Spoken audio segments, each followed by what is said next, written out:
It's a beautiful, sunny morning, not a cloud in the sky. A perfect day to fly a C-17. But then, something goes terribly wrong. Is the plane gonna crash?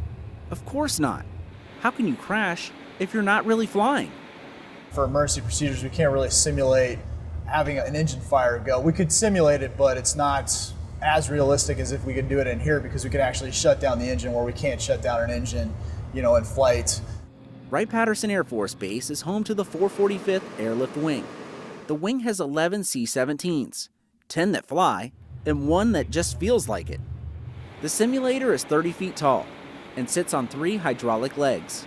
The legs let the simulator move, up and down, left and right, giving pilots the closest experience outside of flying, well, a real C-17.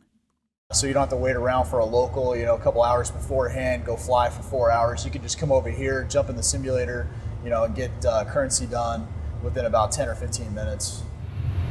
And pilots aren't the only ones getting currency. The cost savings of flying in the simulator compared to a real C-17 sortie is $20,000 per hour. Currency the Air Force needs to save during these fiscally tough times. Before there was a simulator here, they would have had to travel, I think, down to Mississippi to get their training, and of course that costs money. So the more simulators at different sites we can have, the less travel costs we incur, and then you don't have to worry about spending money on fuel, on the air crew to get the aircraft ready. Second Lieutenant Daniel Roberson is a training systems engineer. He works in the Air Force Lifecycle Management Center Simulators Division at Wright-Pat. They're responsible for every simulator in the Air Force, from the day it's purchased to the day it's delivered. They give airmen real-world training in a virtual world.